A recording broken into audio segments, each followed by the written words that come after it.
বন্ধুরা, তোমরা সবাই কেমন আছো? আশা করি ভালো আছো। এখন বাজে 1:27 আর আমি পাপিয়া আজ তোমাদেরকে দারুণ একটা জিনিস ঘুরে দেখাবো। তো চলো সঙ্গে থাকো। বন্ধুরা, উঠে পড়েছি বাসে আর যাবো আমি এখন টালিগঞ্জ ফাঁড়ি। আমার এই হাতে একটা মোবাইল। আমি এখন এই যে ফাঁড়ি দাঁড়িয়ে আছি, এখান থেকে সরকারি বেসরকারি দুরকমই বাস যায়। তো দেখি বাস কখন আসে, আসলেই আমি উঠবো বাসে। তো বাসে বসে পড়েছি বন্ধুরা, চমক আছে, দেখতে থাকবো, দারুণ জিনিস দেখাবো। আমাদের দেখানোর জন্যই তো এত পরিশ্রম করা, এত আমাকে রোদ্দুরে বাইরে বাইরে বেরোনো। বন্ধুরা, চলে এসছি আমি স্বামী নারায়ণ মন্দিরে। তোমাদেরকে বলেছিলাম না কোথায় যাব কোথায় যাব, তা এই দেখো মন্দির। তো মন্দির এখন বন্ধ আছে, তোমার সকাল 7:30টায় মন্দির খুলে যায় আর দুপুর 12টায় বন্ধ হয়ে যায়। আবার দুপুর 12টা থেকে 4টে পর্যন্ত বন্ধ থাকে, আবার 4টায় খুলে যায়, রাত 8টায় বন্ধ হয়ে যায়।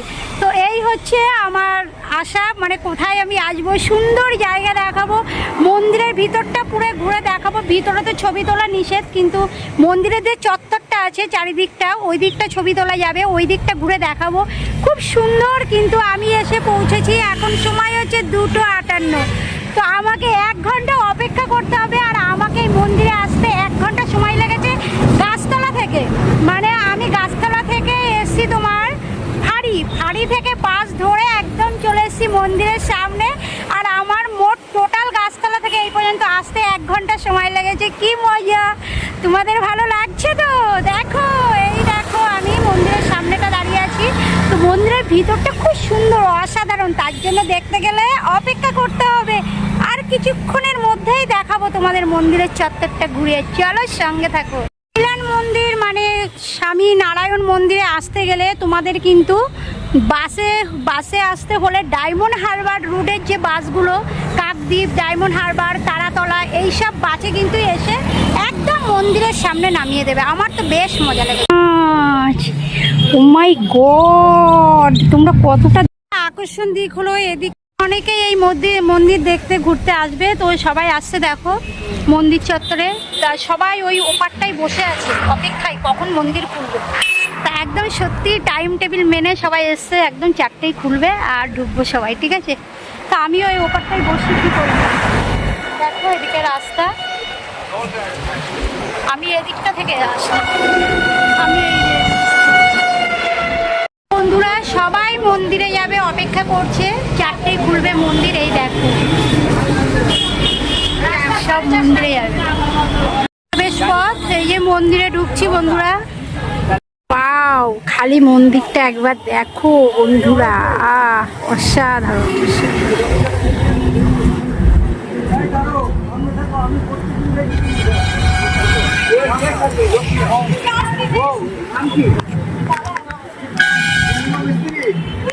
এই চার্টটা দেখো, এই চার্টটা খুব গুরুত্বপূর্ণ একটা চার্ট। 7:30 AM থেকে 12টা PM পর্যন্ত খোলা থাকে, আবার 12টা PM থেকে 4টে PM পর্যন্ত বন্ধ থাকে, আবার রাত 8টা PM পর্যন্ত খোলা থাকে। তো দেখো, আর এইখানে মঙ্গল আরতি হয় 6টা AM, সিঙ্গার আরতি হয় 7:30 AM, রাজভোগ আরতি হয় 11:15 AM, সন্ধ্যা 6:45 PM একটা আরতি হয়, আর শয়ন আরতি হয় রাত 8টা PM। বন্ধুরা, পৈলান স্বামী নারায়ণ মন্দিরে এসেছি, আর তোমাদের সঙ্গে কিছু এই মন্দির সম্পর্কে শেয়ার করব না, সেটি তো হয় না। তা পৈলান স্বামী নারায়ণ মন্দির হলো দক্ষিণ কলকাতায় জোকার কাছে পৈলান ভাষা নামেও এটা অবস্থিত, ঠিক আছে? এটা একটি দৃষ্টিনন্দন ও শান্ত আধ্যাত্মিক স্থান। 2014 সালে প্রতিষ্ঠিত এই মন্দিরটি তার চমৎকার স্থাপত্য এবং পরিচ্ছন্ন পরিবেশের জন্য দর্শনার্থীদের কাছে অত্যন্ত জনপ্রিয়। দেখো কি সুন্দর! আহা! এই মন্দিরটি সম্পূর্ণ রাজস্থানী বেলে পাথর দিয়ে তৈরি। মন্দির নির্মাণের কোনো ধরনের লোহা বা স্টিল ব্যবহার করা হয়নি। এর জটিল খোদাই কাজ এবং নকশা অনেকটাই দক্ষিণ ভারতের মন্দির বা গুজরাটের অক্ষরধামের কথা মনে করিয়ে দেয়। স্বামীনারায়ণ ট্রাস্ট পরিচালিত এই মন্দিরটি প্রমুখ স্বামী মহারাজের পরিকল্পনায় তৈরি। কথিত আছে শ্রী স্বামীনারায়ণ একসময় নীলকান্ত বাণী রূপে গঙ্গাসাগরে যাওয়ার পথে এই স্থানটি অতিক্রম করেছিলেন, তাই এর হয়েছে স্বামীনারায়ণ মন্দির। মন্দির চত্বরে সুন্দর বাগান, পার্কিং স্পেস এবং একটি ক্যান্টিন রয়েছে, যেখানে সুলভ মূল্যে সুস্বাদু খাবার, স্ন্যাক্সও পাওয়া যায়।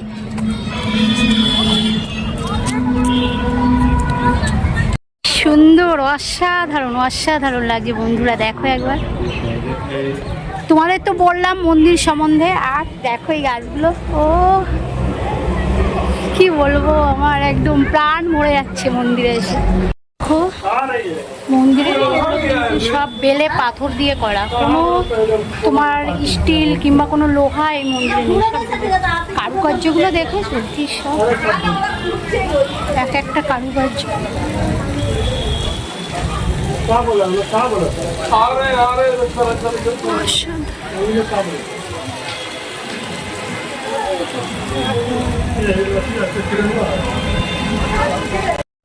এই মাথা থেকে মাঝখানে দেখো, মাঝখানে একদম এই যে ধ্বজাগুলো উঠছে দেখো, এই মাথা থেকে শুরু করে এই মাথা অবধি একই প্যাটার্নে,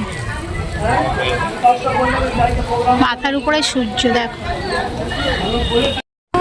যত বেলা ডুবছে তত মন্দির চত্বরে ভিড় হচ্ছে, আগের থেকে অনেক লোক বেড়ে।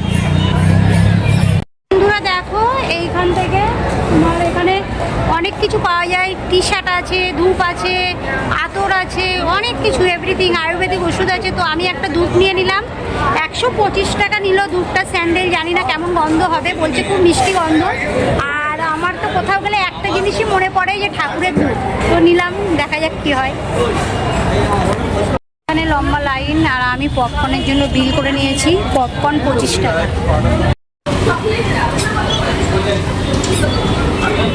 পপকর্ন নিয়ে নিয়েছি।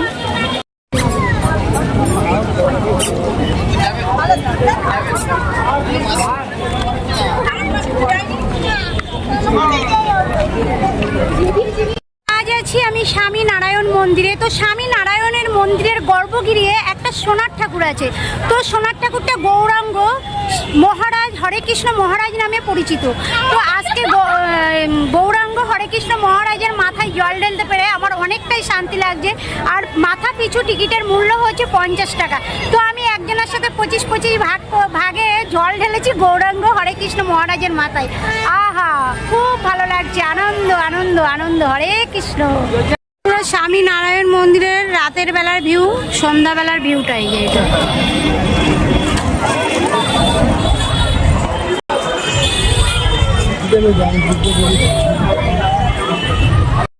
আজ আছি আমি এখন স্বামীনারায়ণ মন্দিরে। তো আমার ব্লগ আজকে আমি এতটুকুই রাখছি। তো সারাদিনের জার্নি আর স্বামীনারায়ণ মন্দিরের আশেপাশে যতটা ভিডিও করতে পেরেছি, ব্লগ বানাতে পেরেছি, ততটা বানিয়েছি। তো তোমাদের পুরো জার্নিটা আর নারায়ণ মন্দিরটা তোমাদের কেমন লেগেছে, ছোট্ট একটি